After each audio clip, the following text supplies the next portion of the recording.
Pues gracias. Hay una beatitud y un poder más allá de nosotros mismos que vienen en ayuda de aquellos que están preparados para recibirlo. Volvámonos hacia aquellas grandes fuentes de las cuales emanan incesantemente la fortaleza y la inspiración a todos los que, olvidando el yo, están resueltos a aprender y a compartir sin reservas. Entonces, la semana pasada nosotros comenzamos la sexta esloca que dice, vamos a repasarla para poder entrar entonces a la continuación del inciso B de esta esloca. Los lipicas circunscriben el triángulo. El primer uno, la línea vertical o número 1, el cubo, o sea, el 4, el segundo, el 2, el segundo 1, que es el 1, y el pentágono, el 5. Esto es, como ustedes saben, las primeras cifras del pi, 1, 3, 14, 5.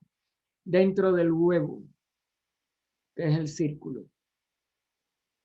Es el anillo llamado no se pasa, para los que descienden y ascienden, como también para los que durante el kalpa están marchando hacia el gran día, sé con nosotros. Así fueron formados los arupa, sin cuerpo, y los rupa, con cuerpo, o sea, el mundo informe y el mundo de las formas, aclara ella entre paréntesis.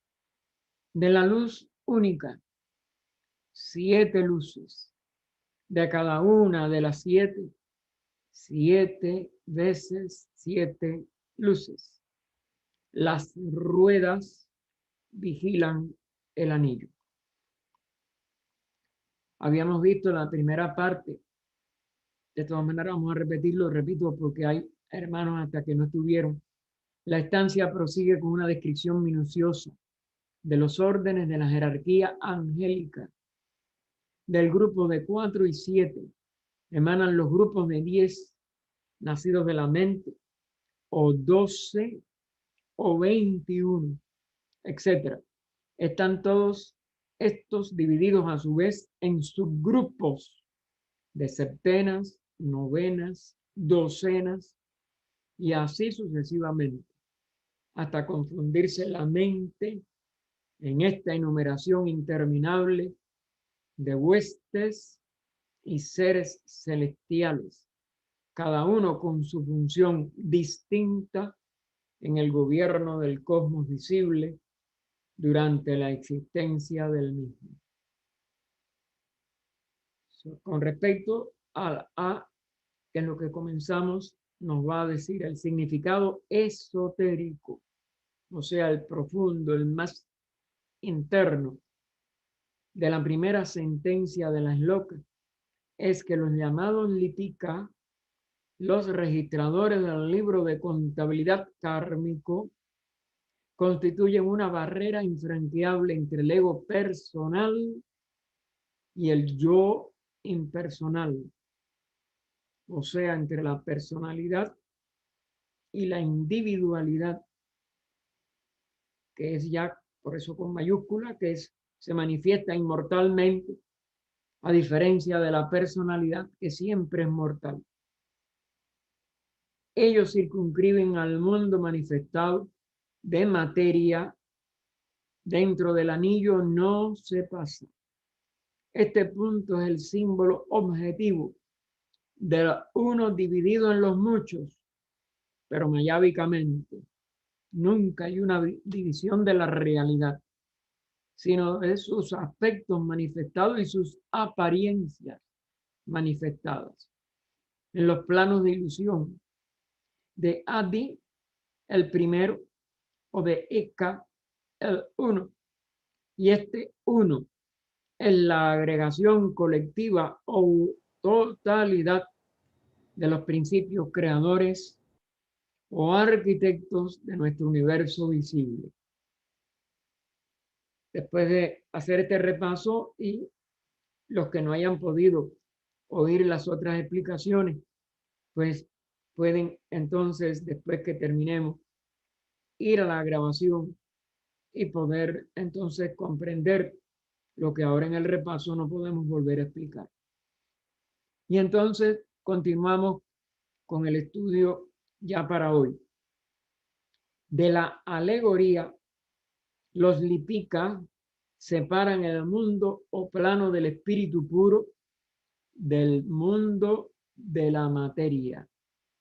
Es decir, no hay separación, es una alegoría, pero para los efectos de las conciencias nuestras, que están todavía aprisionadas nada más que en esta manifestación donde vamos evolucionando hasta alcanzar, hasta lograr, hasta realizar, las palabras aquí siempre van a ser inadecuadas, la capacidad de comprender como todas estas jerarquías superiores de seres, estos Lipica, estos adeptos, este reino angélico superior o arcán, de lo que se llaman las órdenes superiores, los arcángeles, etcétera, tienen la autoconciencia de esta diferencia y se pueden comprender a ellos mismos en este sentido superior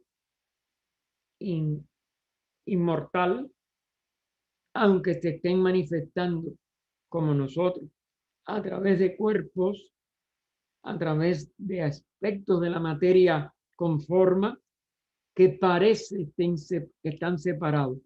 Y sin embargo, entonces se comprende la función de esa aparente diversidad, de esa aparente separatividad, pero se recupera la conciencia integral que incluye esta conciencia de la unidad de lo uno. Y por tanto, la conciencia que trasciende las limitaciones aparentes impuestas por estas condiciones de la manifestación. Aquellos que descienden y que ascienden, que también están en las locas y que también tenemos que llegar no solo a poder comprender primero en un nivel intelectual al menos como el que podemos hacerlo mientras estemos menos evolucionados, pero a poder entonces tener la capacidad de poderla trascender y que no se interponga entre nuestro ego personal y este yo impersonal. Y entre estos dos aspectos que entonces se sienten en la unidad y aún la unidad de toda la vida, la monada.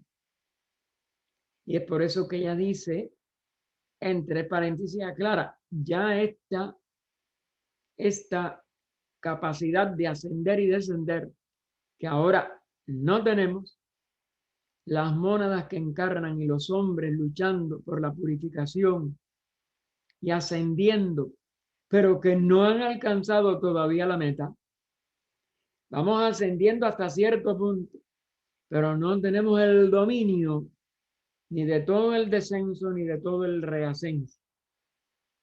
Eso es lo que nos dará la liberación del ciclo de necesidad, el cesar de ser seres aparentemente individualizados para el propósito de este reino tan único y especial, y nos reincorporaremos a la capacidad de la vida total como todas estas grandes jerarquías. Y entonces sí podremos cruzar el círculo, el anillo, no se pasa, pero únicamente en el día sé con nosotros. Esta frase sé con nosotros que también se ponen las locas, entre comillas, no es ni más ni menos que esta liberación del ciclo de necesidad, liberación de la etapa humana o realización de la etapa superhumana, que sería más adecuado decirlo así, y entonces estaremos otra vez participando de la unidad. Por eso se le llama el día sé con nosotros. Es decir, el ser estará otra vez con el todo, con la unidad de donde procedió para descender a esta evolución y a donde reasciende a través de este triunfo sobre el maya de su manifestación aparentemente separada como un ser humano. Aquel día en que el hombre, liberándose de los lazos de la ignorancia, porque es nada más que el no saber quiénes somos realmente, eso es la vidya, no vidya, sabiduría, la carencia de sabiduría que en nuestros mundos tenemos que llamar ignorancia. Y reconociendo por completo, no en el nivel intelectual, como nuestro cerebro nos puede ayudar a tratar de concebir, pero que de todas maneras el valladar, la, la barrera de la mente personal nos impide realizar su falta de sabiduría, pues reconociendo por completo ya ese ser sin ignorancia, la no separatividad del ego que está dentro de su personalidad, porque el ego no está ajeno a nosotros, aunque ahora no lo realicemos, está aún dentro de la personalidad. La personalidad es una imagen expresada a través de ese ego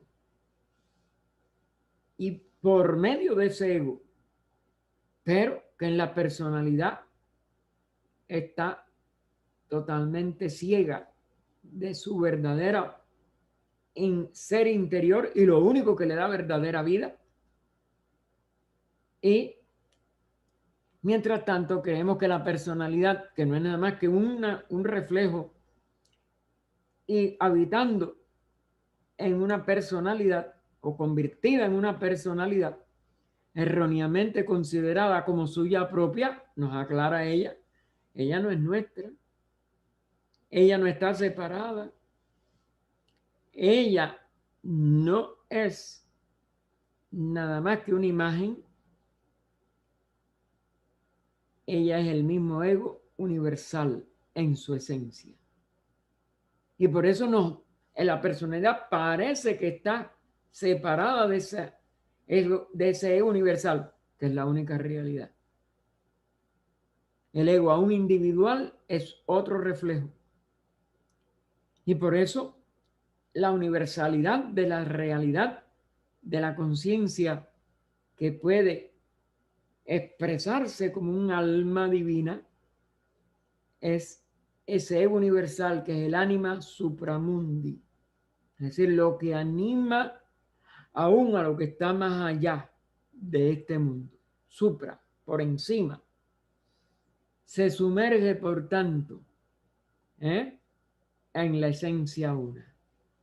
Es decir, todo lo que parecía a nosotros mismos, que era nuestro yo, nuestro ser, tanto personal como aún el que reencarna, el que parece y es hasta cierto punto inmortal, pero que no es eterno, todos los dos se sumergen en la esencia una para convertirse no solo en uno con nosotros, las vidas universales manifestadas, que son una vida, ser con nosotros es ser con el uno, identificarnos con esa unidad de toda la vida, sino en ella misma.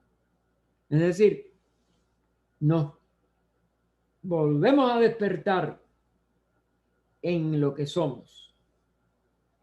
Estábamos como dormidos y ajenos a esa realidad única y no repetible y no divisible.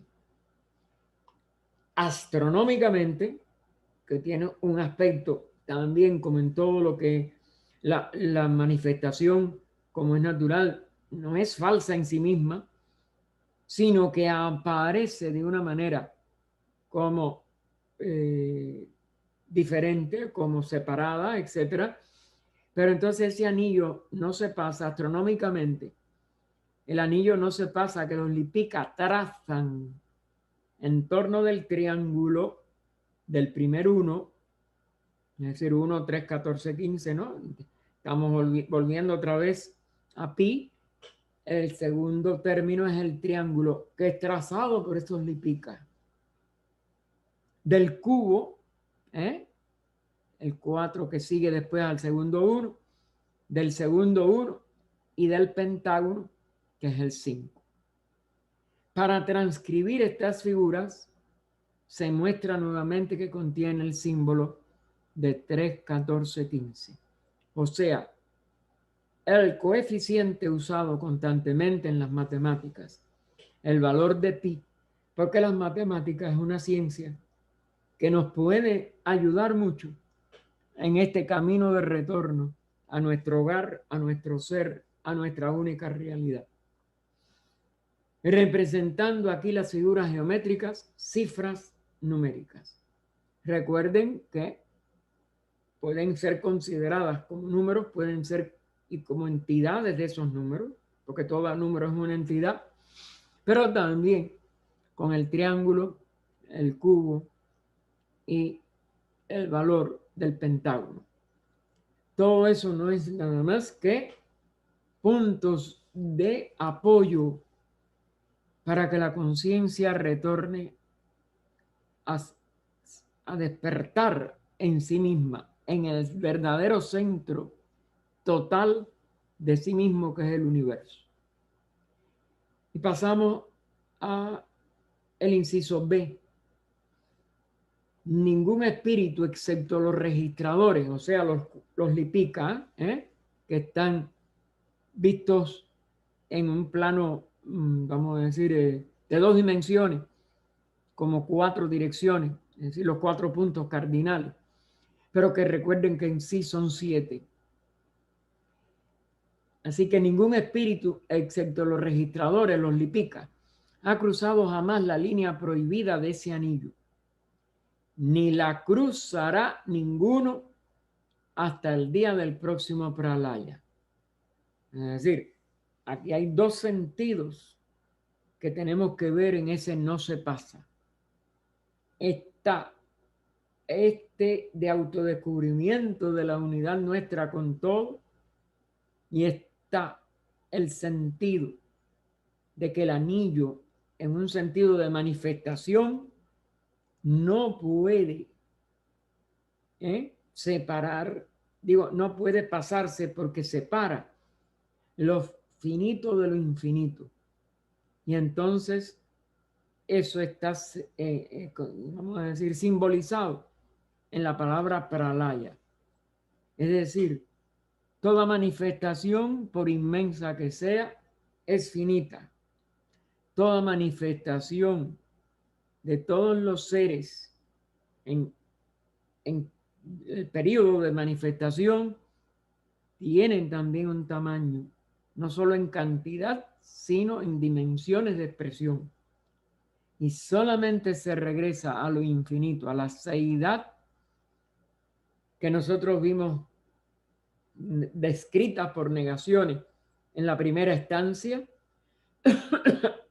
cuando el Manvantara termine su periodo de actividad y todo retorne a al misterio de lo infinito del no ser, que es el absoluto ser. O sea, la plenitud de la seidad, pero la seidad en sí misma. Y entonces no habrá ya esta expresión que llamamos el anillo no se pasa, de la cual son custodios estos 4 o 7 Lipicas o de Barrayas, como también se les llama. Es decir, lo más alto de los devas o los reyes de esos devas.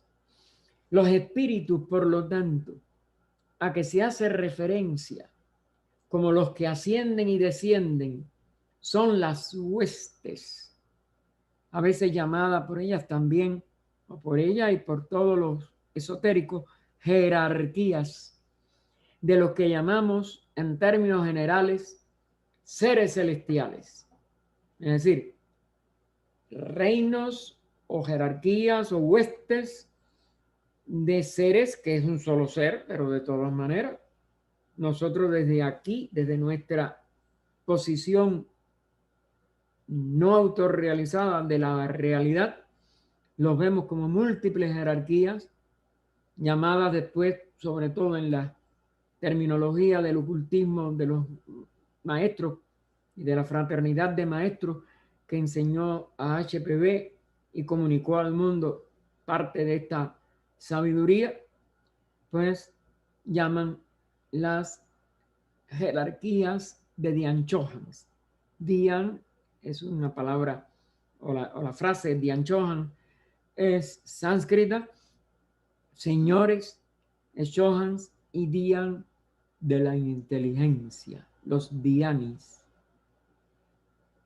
expresando de que ya toda obliteración ilusoria que cierra la sabiduría, ellas dominan o expresan totalmente vidya, la sabiduría, todo resto de avidya, de ignorancia, ha sido totalmente vencido por estas jerarquías, por estos señores de la inteligencia. Y es una frase más adecuada a la, vamos a decir, poco útil de seres celestiales, porque todo esto son alegorías, pero no hay un cielo, ni hay una tierra, ni hay un infierno, etcétera, como en las religiones occidentales se ha concebido. Así que en términos generales son estos seres celestiales, pero ellas no son en realidad nada de esto. Son entidades pertenecientes a mundos más elevados en la jerarquía del ser, es decir, en la jerarquía del ser manifestado. Y como es natural, son mucho más elevados que los conceptos que nosotros tenemos de los seres celestiales en las religiones. Son entidades pertenecientes a mundos más elevados en la jerarquía del ser, tan inconmensurablemente exaltadas que para nosotros deben de parecernos dioses y colectivamente Dios, es decir, el nombre singular que damos en las religiones monoteístas a la expresión de la divinidad. Pero recuerden que son algo más que eso. Son centros de conciencia inteligente en esa seidad y autoconscientes de esa seidad. La frase que ya vimos también, el gran día sé con nosotros, es pues una expresión cuyo único mérito consiste en su traducción literal, es decir, el día que regresamos a la unidad. Su significación no se revela tan fácilmente a un público que ignora los principios místicos del ocultismo, o más bien de la sabiduría esotérica o budismo, pero con una sola D, es decir, o lo iluminado, o la iluminación en cierto aspecto, que es lo que es Budi, con una sola D. Recuerden que Budi con 2D representa a la incorporación de esa sabiduría en instructores del mundo como Gautama, que fue el último Buda, pero que no es nada más que el último manifestado en una serie interminable de expresiones de esta enseñanza, de esta sabiduría, que es, como dijéramos, ya por lo que se le duplicó la D en los idiomas antiguos, tanto en el sánscrito como después en el pali. Es una frase peculiar de esta última, y tan oscura para el profano como la de los egipcios, la frase esta del gran día sé con nosotros, que lo denominaban el día ven a nosotros, porque fue proferida esta frase a través de los instructores que ya habían alcanzado ese estado de liberación de la limitación de expresión en imágenes de humanidad, que es idéntico al primero, aunque la palabra sé en este sentido podría reemplazarse mejor con cualquiera de los dos términos: permanece, reposa con nosotros. Es decir, ni ven ni sé, sino que te des cuenta que sigues, que permaneces, que reposas cuando llegue el pralaya con nosotros, pero que no nos hemos nunca separado. Es parte de esta autorrealización y es lo más difícil para nuestra mente. Nosotros nada más que pensamos en sitios de más allá, de más acá, de más en la unidad, en la diversidad. Nada de eso puede nunca alterar lo único que es, lo que es.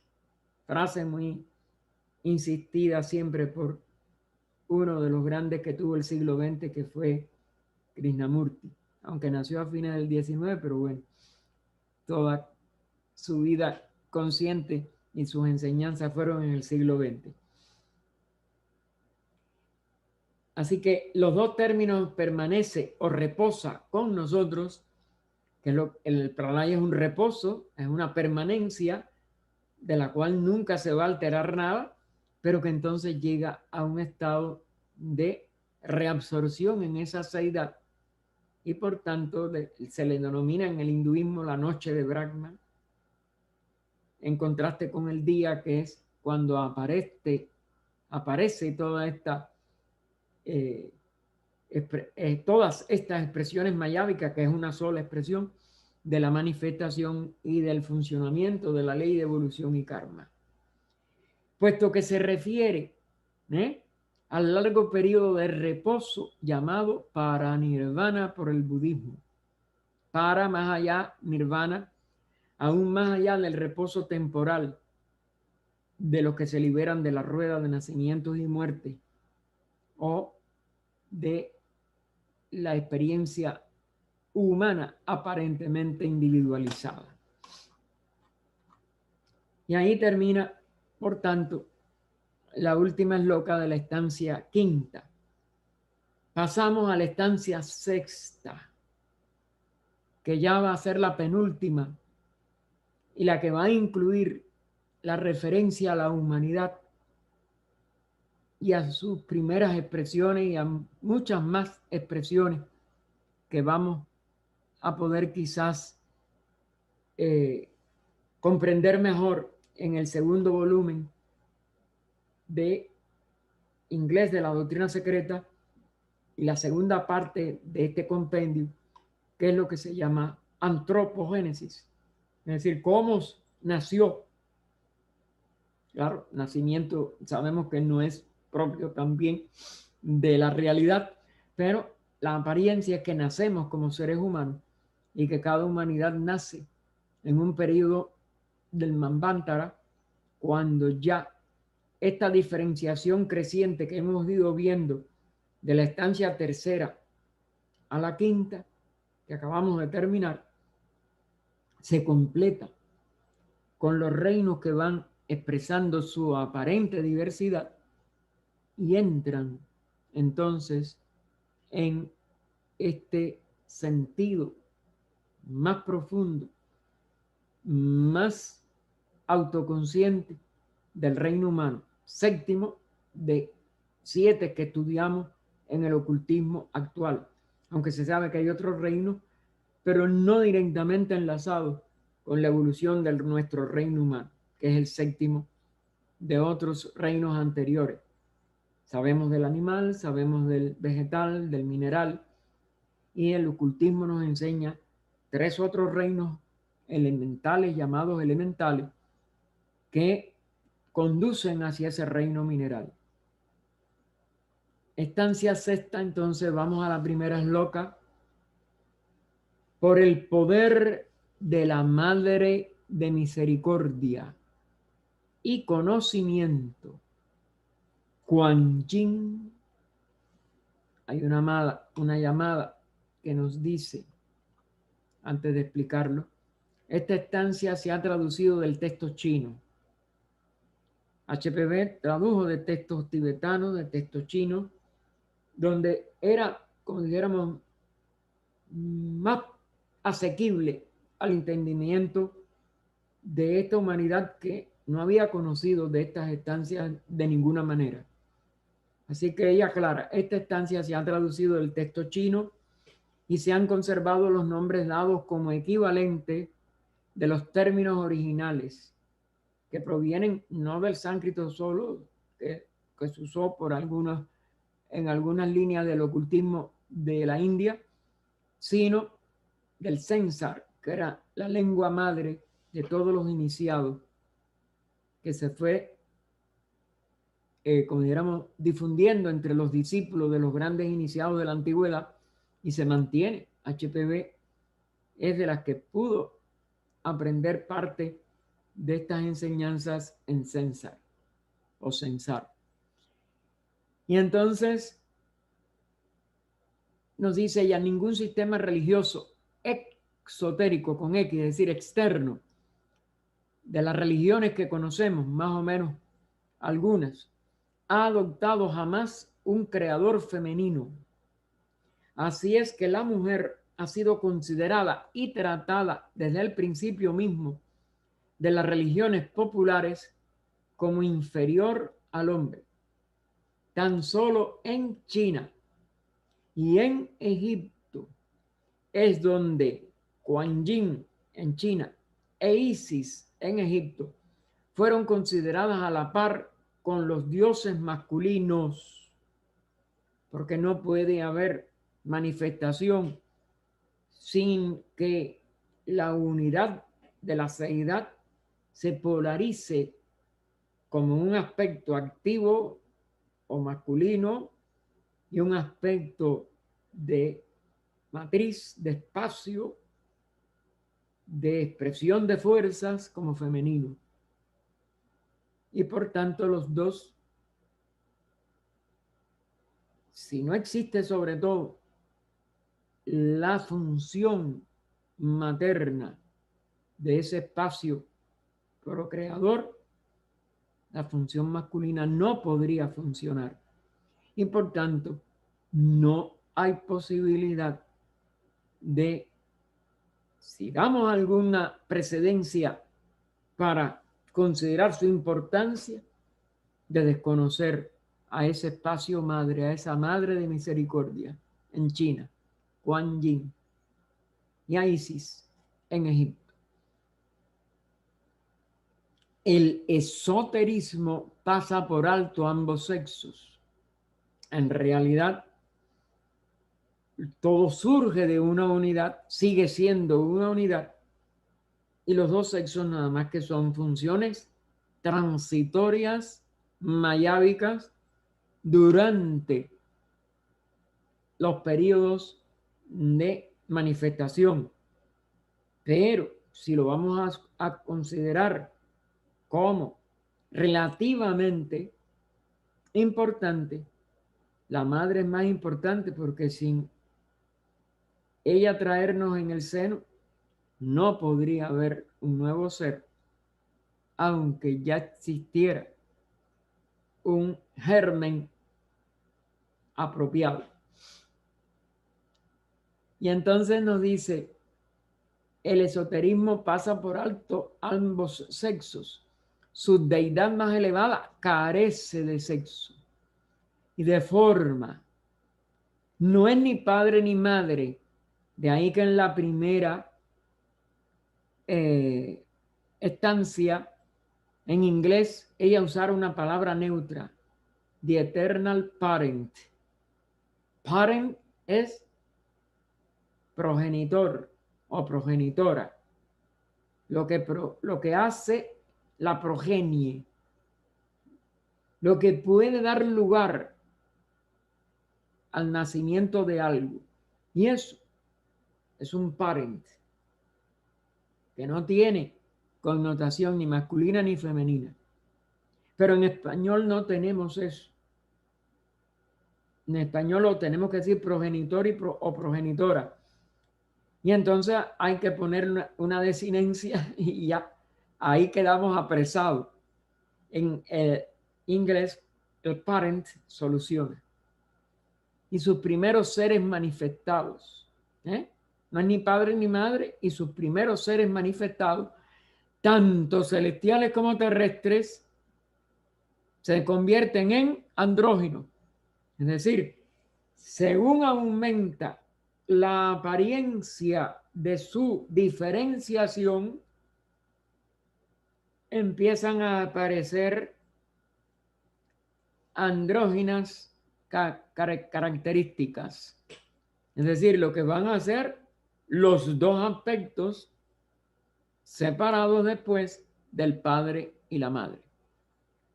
Pero eso se convierten en andróginos solo gradualmente y finalmente que se separan en sexos distintos. Es decir, hay jerarquías que entonces sí podemos llamar de dioses activos y de diosas progenitoras en su expresión de espacio o pasivas o de, como dijéramos, de criadoras de la forma incipiente, porque en los seres superiores la madre tiene que traer a la futura criatura desde que es un óvulo fecundado hasta que tiene una estructura ya del nuevo organismo. Y vamos entonces a ver esta primera esloca en el resto. Por el poder de la Madre de Misericordia y Conocimiento, Kuan Yin, la triple de Kuan Chai Yin, que reside en Kuan Yin Tien, otras derivaciones que vienen del chino, otras palabras que vienen del chino, Kuan Chai Yin y Kuan Yin Tien, nos está expresando ya la diferenciación desde la unidad. Pero recuerden que Mayábica de estos nombres con ya tres posibilidades o tres en uno. Es decir, al que no tiene ningún tipo de manifestación diferenciada como sexo, las que son ya andrógenos y el que ya va a ser o masculino o femenino. Hasta ahí el inciso B. Foja el aliento de su progenie, el hijo de los hijos, habiendo hecho salir del abismo inferior el caos, la forma ilusoria de Cien Chan, nuestro universo, y los 7 elementos.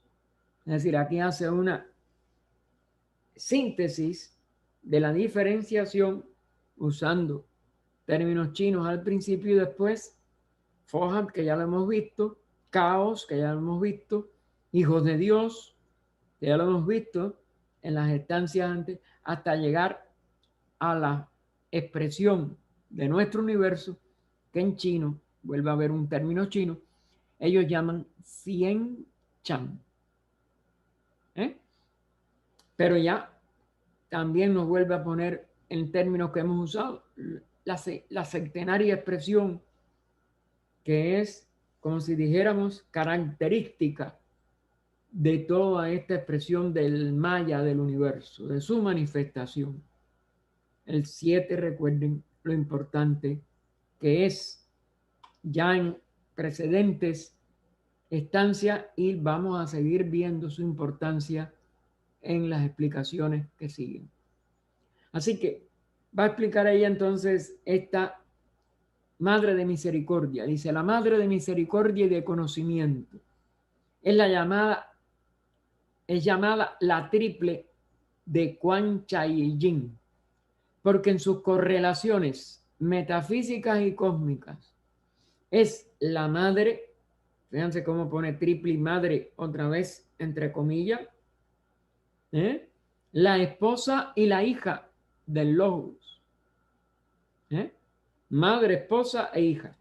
Cuando ustedes van a todas las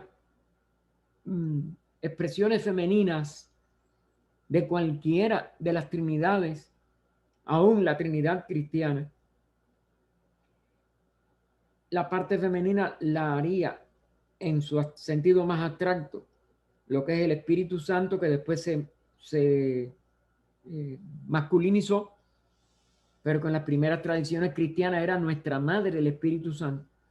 Pero ya cuando la separan de la Trinidad masculina, como María, como la madre de Jesús, pues María, cuando ustedes la ven en su aspecto dogmático, no explicado por la iglesia, pero necesariamente cuando nos la aplicamos a la Trinidad considerada como masculina, María es la esposa del Espíritu Santo, que es quien la hace fértil, pero ella es hija del Padre, porque aunque fue de acuerdo al dogma, concebida inmaculadamente, para no hacerla partícipe del pecado original de los judíos o de la doctrina del Antiguo Testamento judía, pues ella es hija del Padre y no puede ser hija de nadie.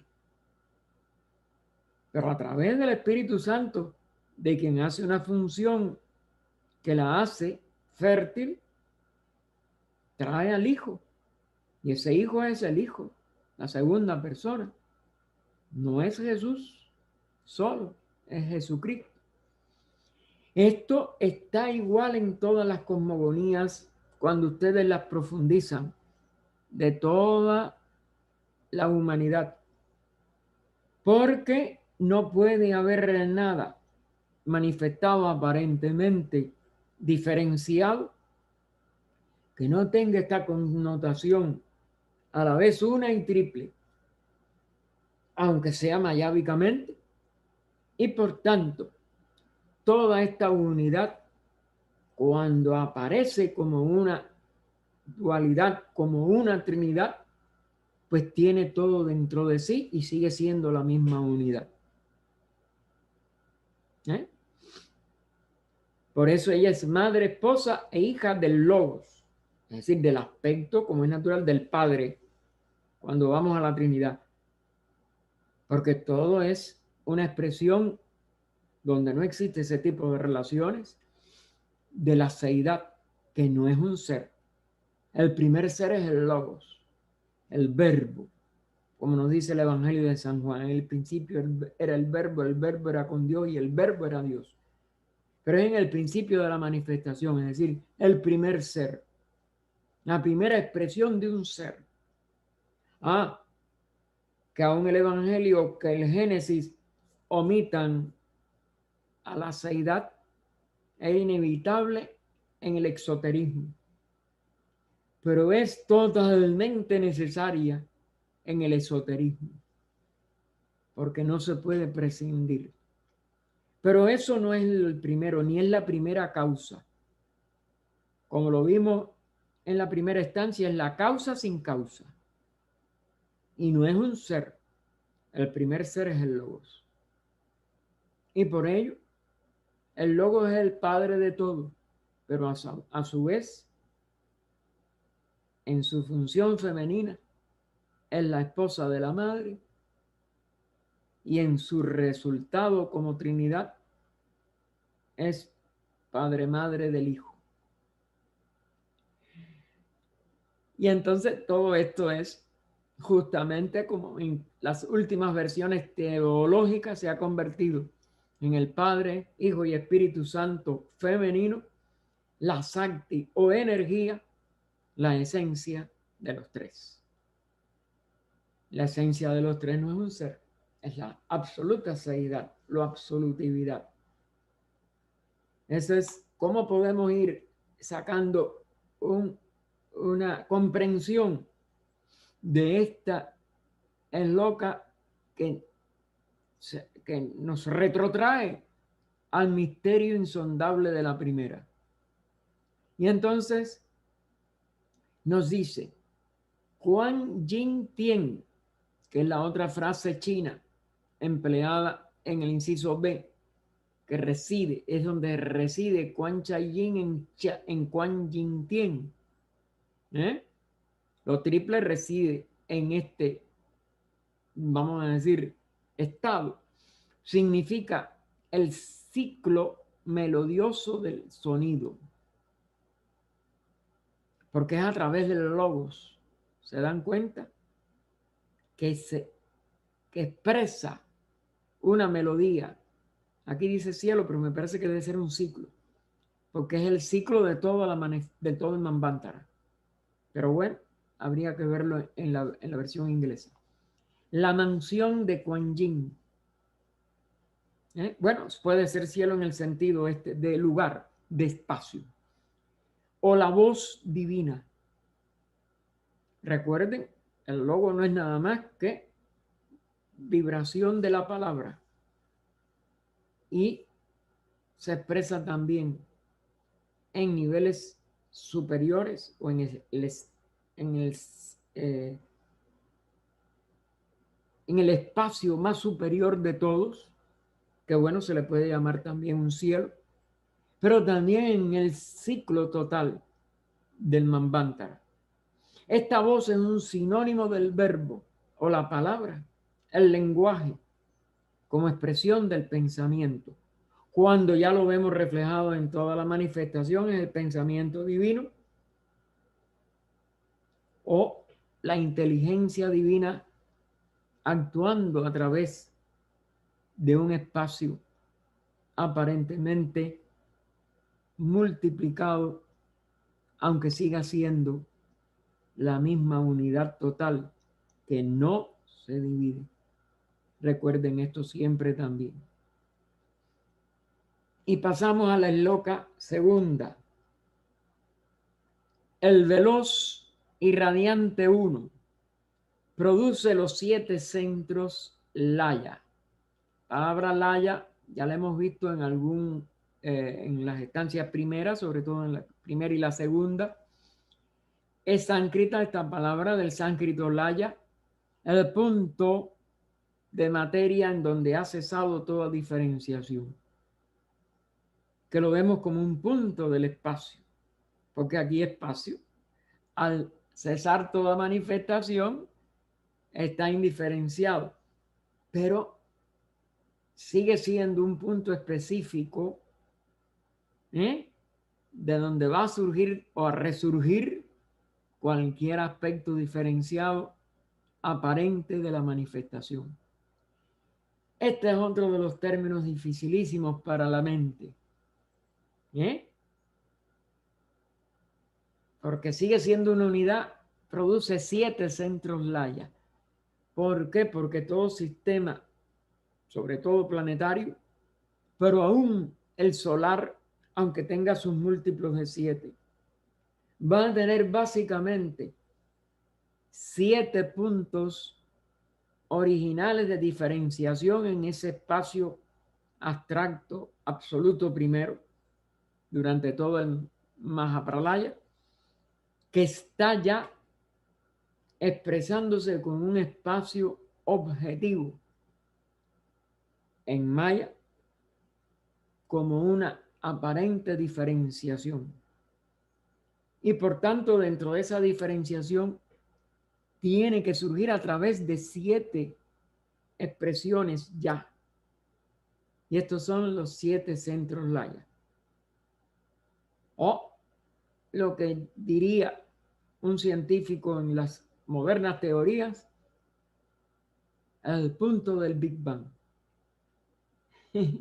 que para ellos es un solo punto y es un solo centro Laya, correcto, pero con posibilidades o expresiones centenarias también. Y entonces, este veloz y radiante 1, este Fohat, estamos otra vez en Fohat, recuerden, produce los 7 centros Laya, es decir, su rayo se expresa como 7 rayos, o su luz como 7 colores, o como cualquier otro centenario que ustedes puedan, o como 7 sonidos, ¿eh? Logoicos, las 7 notas musicales, los 7 planos del universo, cualquier cosa que ustedes quieran o puedan tratar de poner en palabras, y todo a la vez va a ser esto y sigue siendo la misma unidad. Contra los cuales, contra estos 7 centros, nadie prevalecerá hasta el gran día. Otra vez vuelve la frase, sé con nosotros, ¿eh? O permanece con nosotros cuando llegue el pralaya. No importa la traducción en palabras, es el sentido de que nos volveremos a encontrar a nosotros mismos en esa misma unidad. Y si lo hacemos antes del pralaya, lo único que no vamos a poder regresar. Otra de las cosas que veremos en gran parte del estudio de esta obra tan monumental y tan llena de sabiduría que nunca podremos, mientras seamos seres humanos, como esta frase, nunca la podremos realizar en conciencia, porque tenemos que llegar a traspasar nuestra humanidad y a entrar en la unidad autoconsciente del donde surgen y a donde retornamos, de donde surgimos y retornamos todas las conciencias manifestadas ahora, como humanidad sobre todo. Y asienta el universo, ese radiante y veloz rayo único de Fohat, asienta el universo sobre estos cimientos eternos, que es un solo cimiento, la unidad, rodeando a Cien Chan, esa, vamos a decir, localidad, esa sede del universo, con los gérmenes elementales. Y aquí, pues, nos va a dar entonces otra enseñanza, que es la que ella resume de esta manera. Los 7 centros Laya, las del inciso A, son los 7.0, puntos donde no hay nada, y todos los ceros, si no hay nada, pues son idénticos, es un solo cero, pero hay 7 a la vez, empleando la palabra cero en el mismo sentido que los químicos, para indicar un punto en el cual en el esoterismo comienza a contarse la escala de diferenciación. Es decir, es lo de indiferenciado, la seidad absoluta. No hay ningún ser, no hay nada. Pero en esos 7 centros, que son uno solo, y que siguen siendo cero total, va a comenzarse a contar la escala de la diferenciación. Desde estos centros, que es uno solo, volvemos a siempre insistir, no vayan a coger ninguna de estas numeraciones como reales, es parte del maya, de estos centros más allá de los cuales la filosofía esotérica nos permite percibir los vagos contornos metafísicos de los 7 hijos de vida y de luz, los 7 logos de los herméticos. Habíamos hablado ya de un logo, ahora son 7 y siguen siendo lo mismo, la misma unidad, pero como 7, ya de un ser, 7 seres, y de todos los demás filósofos, no solo de los herméticos, de todos los verdaderos filósofos esotéricos, como es natural. La filosofía esotérica es la única filosofía verdadera.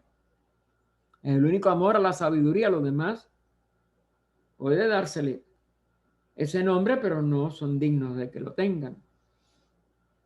Desde ese punto, ¿no? Desde ese centro, desde esa realidad indiferenciada, comienza la diferenciación de los elementos que entran en la constitución de nuestro sistema solar.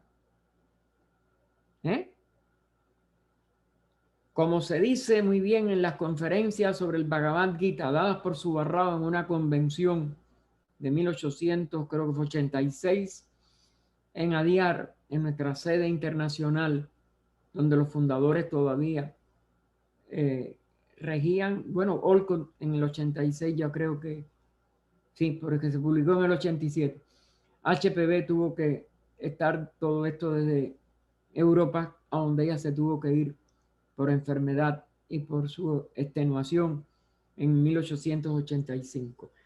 Pero aparece en la revista de Theosophy de febrero de 1887 y después se publicaron como un pequeño libro, una pequeña publicación en estas conferencias sobre el Bhagavad Gita de Subarrao. Y ella lo cita en el comentario por lo importante que fue.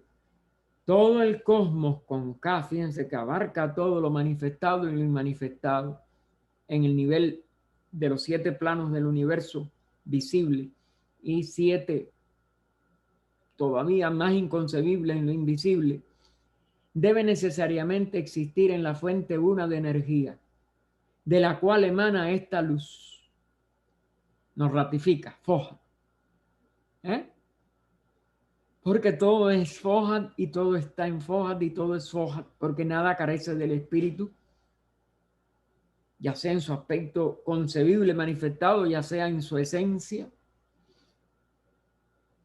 Y entonces continúa también entre comillas de esta conferencia de Subarrao, sea que contemos los principios en el cosmos y en el hombre como 7 o solo como 4, que es como lo concebían la escuela Vedanta en aquella época públicamente, las fuerzas de y en la naturaleza física son 7.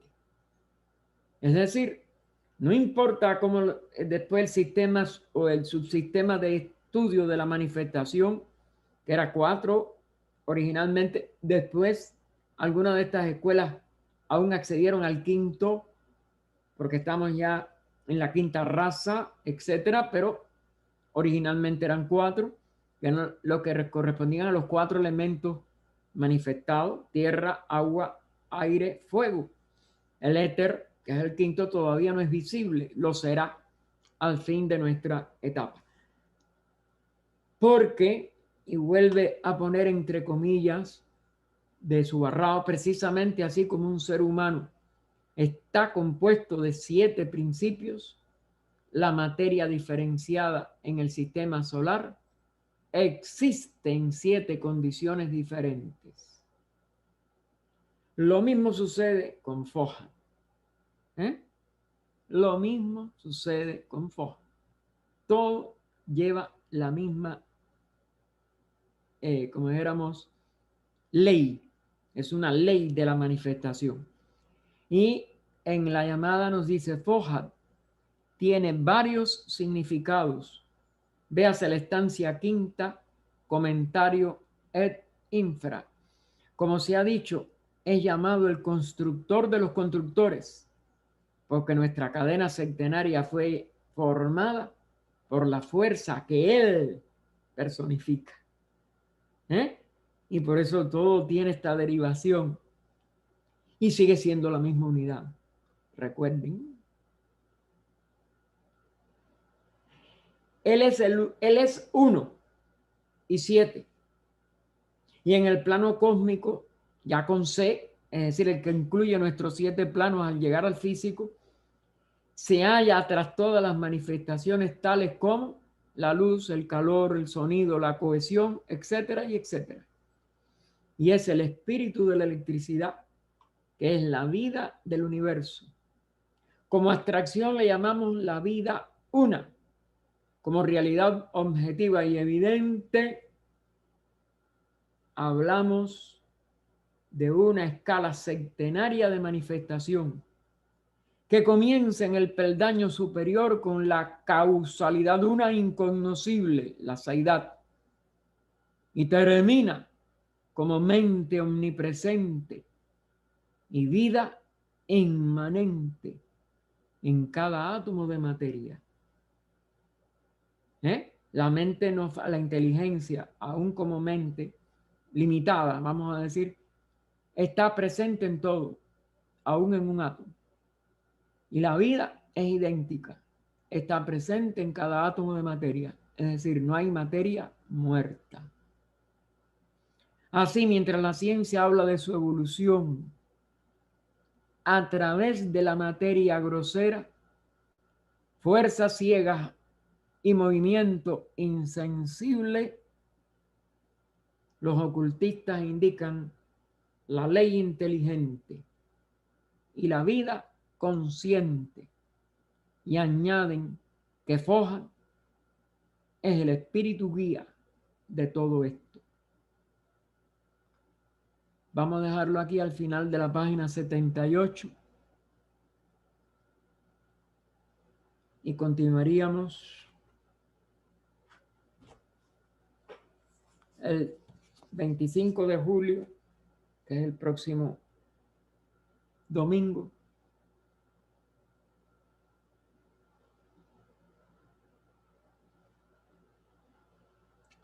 Que sí, y es de la nuestra, de la otra, de afuera, de lo que se ve arriba, la 118 final, inciso B.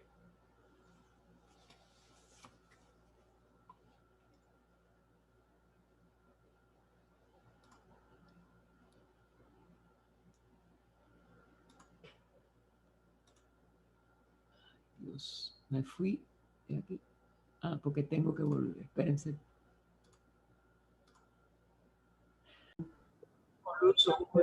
Vibras en cada átomo.